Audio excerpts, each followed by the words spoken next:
East of Jerusalem, past the last road, the ground turns to pale, broken rock and drops into a ravine no one guards anymore. This is the Judean desert, 12 miles out toward the lowest point on the surface of the earth. And a text older than most of your Bible says something is buried here. Not symbolically, in a pit, under jagged stones, in darkness. The Book of Enoch was left out of Scripture, yet the people who lived beside this desert copied it obsessively. It gives this prison a name, a direction, and a distance. Officials call it metaphor. The desert disagrees. Here's what I want you to do before anyone tells you what to think. Look at the place first. Not the theology, the place. You are standing in one of the harshest strips of terrain on the planet. The Dead Sea Basin sits more than 400 meters below sea level, the lowest dry land anywhere. The heat is physical. The silence is total. The rock is sharp and broken and the color of old bone. And in the last few decades, this ground has started to collapse. Pits open without warning. Some are 25 meters deep. Craters swallow roads and buildings. We'll get to why. Hold on to the image. Pale rock, a black opening, a drop into the dark. Now the text. The Book of Enoch is not in most Bibles. It was pushed to the edges, treated as too strange, too old, too uncomfortable to keep. Only one tradition preserved it whole, in an Ethiopic language called Ge'ez, copied for over 1,000 years. For centuries, that was all anyone in the West had. A late book, a translation of a translation, easy to dismiss as a medieval legend dressed up in ancient clothing. Then they opened the caves. At Qumran, on the northwestern shore of this same Dead Sea, they pulled 11 Aramaic manuscripts of the Book of Enoch out of Cave 4. The oldest dates to somewhere between 200 and 150 years before Christ. The section that matters here, the Book of the Watchers, goes back to the 3rd century before Christ. That makes it one of the oldest religious texts in the entire Dead Sea Scrolls collection. Not medieval, not late, ancient, and found a few miles from the exact desert it describes. So the people who live beside this terrain didn't treat Enoch as a curiosity. They kept it. They copied it. They studied it. And that changes everything about what comes next. Because Enoch does not read like a sermon. Read the actual text and something feels wrong. The narrator keeps moving. He walks. He arrives at a place. He stands near an edge. He looks down. He describes darkness, fire, wind, cold, boundaries, gates, and guardians. He names them.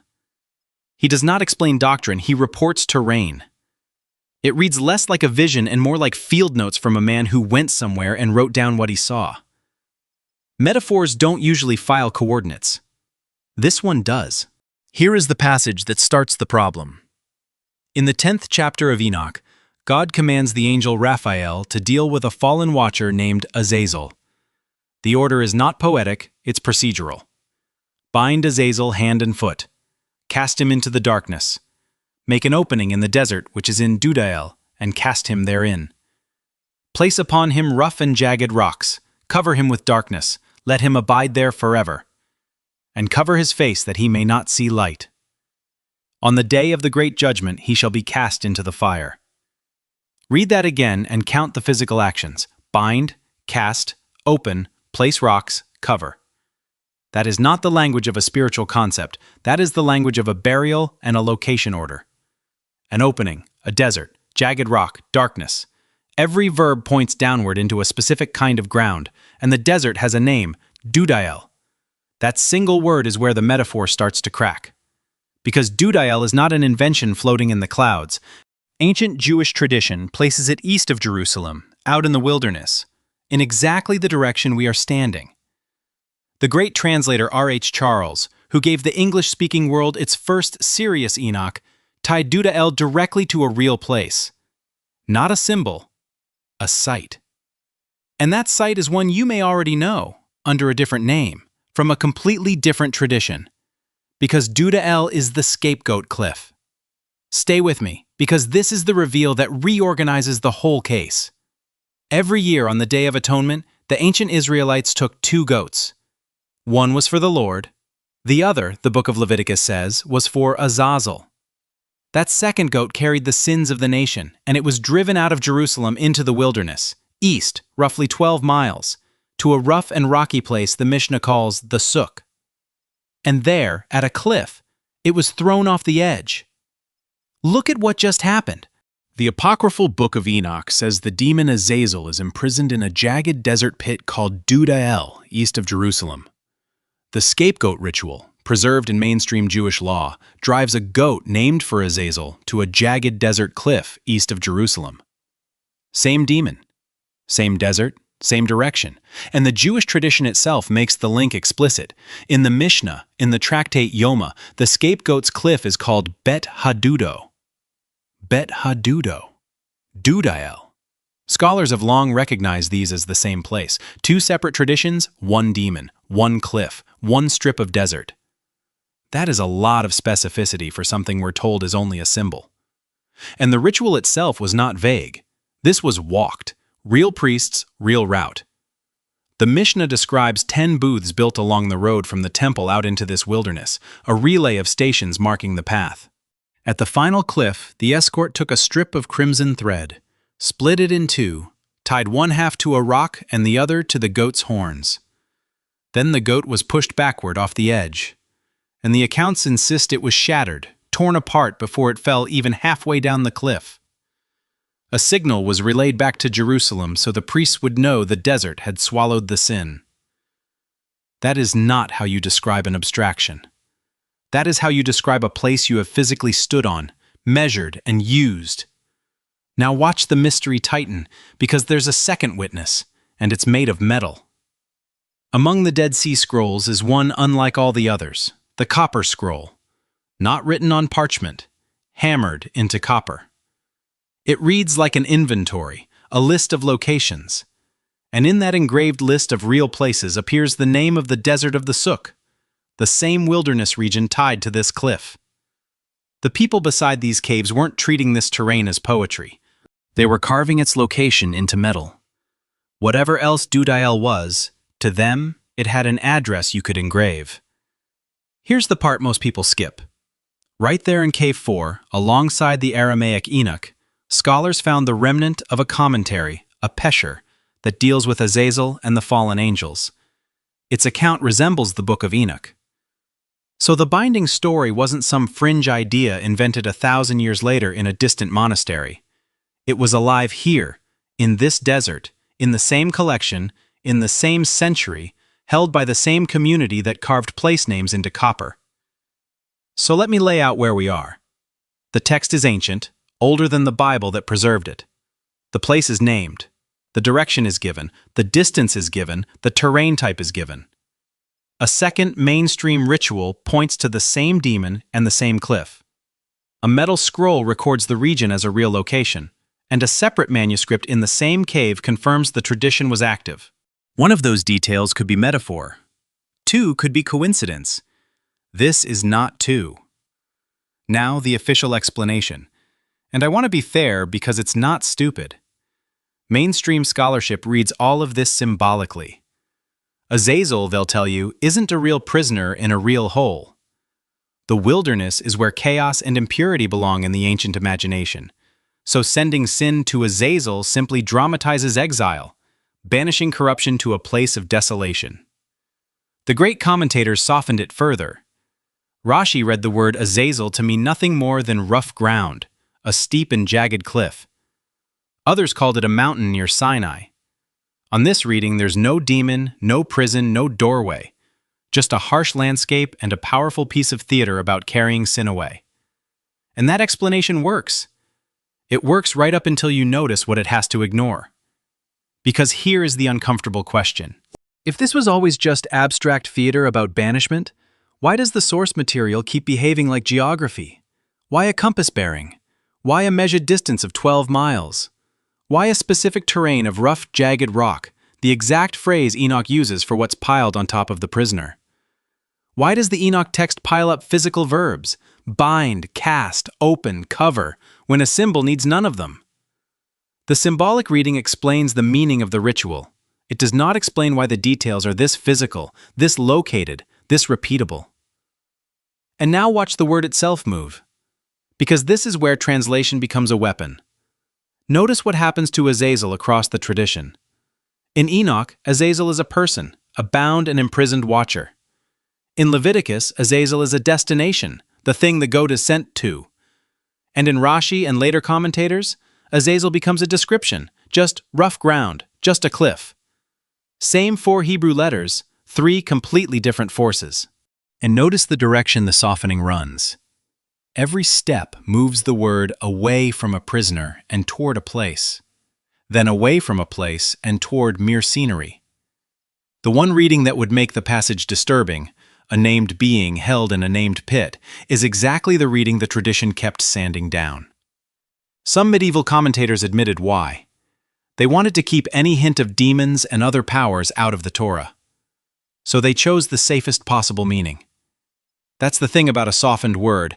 It doesn't erase the original, it just makes it easier not to look at. And there's a gap in the evidence that should bother you more than any single verse. The Book of Enoch is not one book. It's a small library. And when scholars matched the Qumran fragments against the complete Ethiopic version, they found something missing. One major section, the part known as the parables, was not there. Not a single fragment of it turned up in the caves. Every other section is represented in the Aramaic. That one is absent. Which means the manuscript record confirms the antiquity of the binding story, the Watchers, the desert prison, while leaving a hole exactly where the tradition later expanded. The oldest witnesses back the disturbing part. They fall silent on the rest. So the physical prison story isn't the late addition, it's the ancient core. Now bring your eyes back to the desert. Because the strangest evidence isn't in a manuscript. It's happening right now, in the ground beneath your feet. For the last few decades, the shoreline of the Dead Sea has been collapsing. The sea is drying, dropping more than a meter every single year. And as it retreats, fresh water seeps into the earth and dissolves a buried layer of salt. A layer roughly 10,000 years old, sitting 20 to 70 meters down. The salt dissolves. Cavities form in the dark, underground, unseen. And then the ground above them gives way. Openings appear in the desert, in the rock, without warning. There are now more than 6,000 of these sinkholes ringing the Dead Sea. Some reach 25 meters deep and 40 across. They open suddenly and swallow whatever sits on top of them. An entire resort at En-Gedi was abandoned, fenced off, its road gutted, its lampposts toppled into the craters. And the pits don't form at random. Many of them track the fault lines of the great Rift Valley that runs through this land.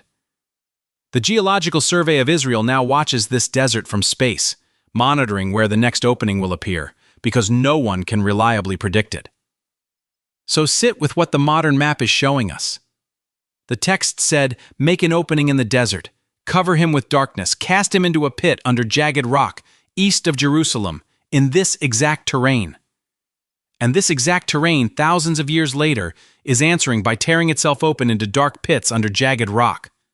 On the fault lines. Without warning. Now, let me be honest with you, because this is where a lesser channel would lie. This does not prove that a fallen angel is chained in a hole under the Judean desert. The sinkholes have a clean geological cause. Dropping water, dissolving salt, collapsing ground. That's real science, and I'm not going to insult you by pretending otherwise.